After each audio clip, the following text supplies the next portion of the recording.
Hello students, this week we'll be talking about author's point of view. Specifically, we're going to be looking at what is an author's point of view and how they actually advance that point of view. What is ethos, pathos, and logos? How do you find the way an author advances his or her point of view? How do you answer test questions about how an author advances his or her point of view? Alright, so to start things off, what is an author's point of view and how do they advance it? An author's point of view is just their opinion or perspective on the topic that they're actually talking about. And what I mean by advancing that point of view is just that they are trying to convince their audience that what they are saying is actually correct.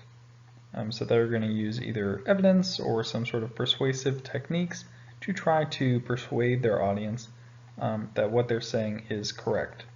So a few rhetorical devices or persuasive techniques that an author might use are as follows. They might use repetition, they might use metaphors or some figurative language to convince their audience, they might use humor, they might use something called ethos, or when they appeal to ethics or morals. We will get to that in a minute. They might use pathos, or appealing to feelings. They might use logos, appealing to logic. Again, we'll get to those in just a second to discuss that a little more in depth, but those are all rhetorical devices an author might use to try to convince their audience that what they're saying about the topic is correct. Also, just as a little side note, these persuasive techniques or rhetorical devices may not actually be used if the text isn't actually trying to persuade them. Some texts might be just informing their audience, so this isn't relevant in those situations. So going along with how an author actually advances their point of view, I mentioned three words there that you might have not seen before, and those were ethos, pathos, and logos, which those are pretty important words when you're dealing with an author's point of view. So we're going to go ahead and discuss what those are and what we need to know about them.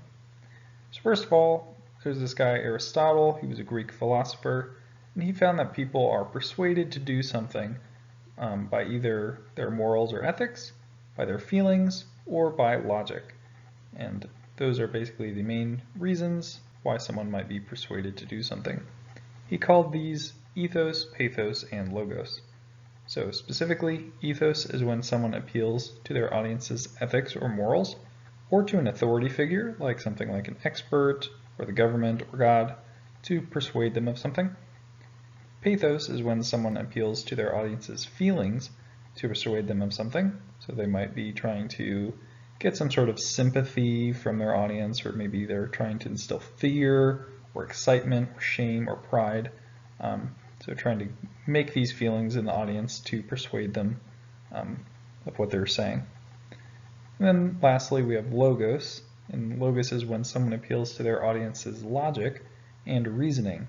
So stuff like if-then statements, stuff like logical metaphors, and whatnot will be used to try to persuade the audience of something. So ethos, pathos, and logos are all used by an author or a speaker.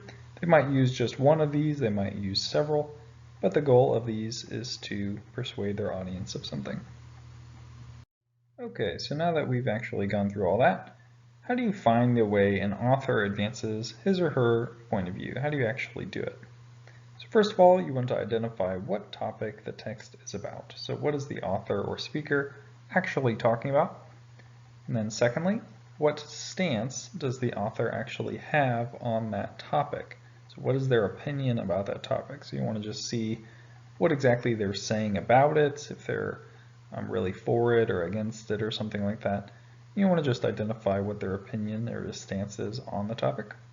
And then thirdly, you want to consider if they're trying to appeal to their audience's ethics or ethos, feelings, pathos, and or logic, logos to persuade them. So you want to be looking for those to see if they're using that to persuade their audience. So some examples here. Are they referencing an authority or saying that something is right or wrong? If they are, then that would be an example of ethos, and that's how they're trying to persuade their audience. Are they using personal stories or describing something to elicit some sort of emotion in their audience? If they're trying to do that, then they're using pathos to convince them. of whatever they're convincing them of? Or lastly, are they using logical reasoning or metaphors to show that why something is correct? If that's what they're doing, that would be an example of logos. And so they might be using any of those numbers. They might be using all three of them. They might just be using one of them. But you want to kind of identify what you think that the author is doing, if they're trying to appeal to emotion, if they're trying to appeal to logic, and just kind of identify that. And lastly, you want to consider what else you think that the author is doing to try to sound persuasive. So they might use something like repetition, they might use figurative language, they might have like some pausing for some sort of dramatic effect, they might try to speak loudly or very softly, they might just try to emphasize something in particular to convince their audience of whatever they're trying to convince them of. So that's what you want to think about, and that's the 4 steps that you want to go through to see how an author is actually advancing his or her point of view. Last of all, how do you answer test questions about how an author advances his or her point of view? So there's a few steps that you can do to help you answer test questions that are involved with understanding an author's point of view. So you can try to follow these steps here as a good rule of thumb to help guide you in getting the right answer. First, you want to know exactly what the question is asking. So you want to make sure that if it says like the word not or anything like that, you pay extra attention to that. And if there's multiple passages, make sure you know which one it's talking about, or if it's talking about both passages. So you definitely know what exactly the question is asking. Then you want to go through the 4 steps that we just went through, specifically identifying the topic, what the author is actually talking about, identify what the author's opinion is on that topic, and then you want to consider if the author is appealing to ethics or authority, if they're appealing to feelings, or if they're appealing to logic. And again, this is all, they'll be doing any of these basically with the goal of convincing their audience of something, so you just want to see what they're actually doing to convince their audience. And then lastly, if there's anything else that the author is using to sound persuasive, you can also identify that as well, stuff like repetition and figurative language that they might be using, maybe dramatic pausing or whatever else.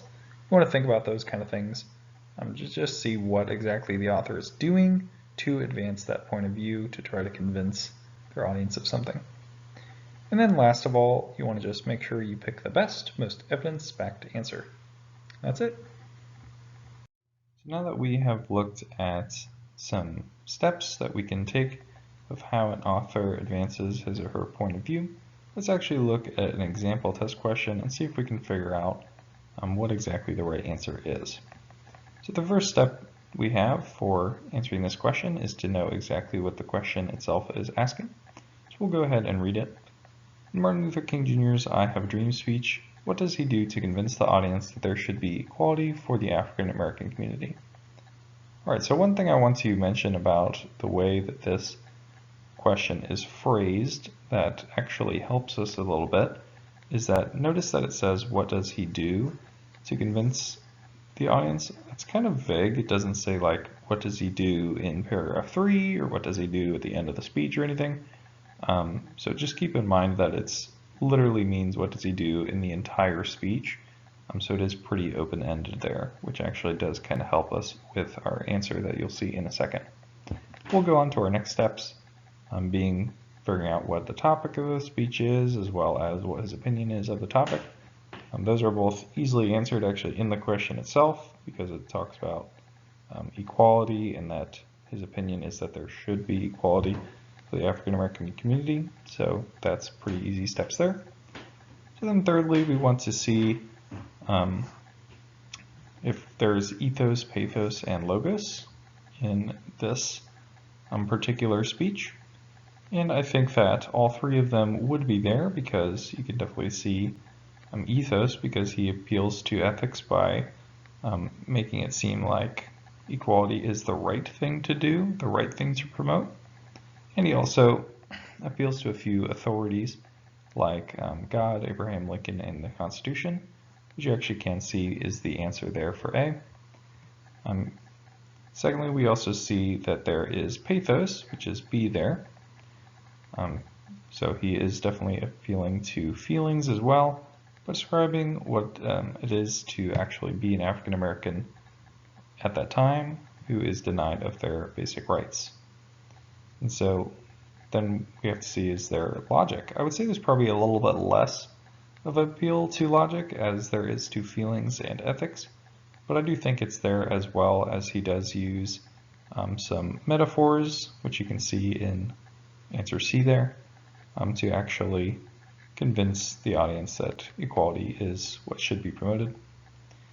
And then after we've done those steps, which we just did, we can see if there's any other rhetorical devices that he uses to convince the audience. And we can see D there. We can confirm that he does use repetition, pausing, and hand gestures and stuff like that to actually convince the audience and sound more convincing. So that is why we would say E is going to be our best answer, which is all of the above. Although, again, I do want to point out with the phrasing of that question, how it doesn't say what does he do in paragraph 1 or what does he do in paragraph 5. That is actually a pretty good tip, random little tip toward all of the above, just because the question itself is a little bit vague. But anyway, there is a few tips in how we can actually answer test questions about advancing an author's point of view. See you next time.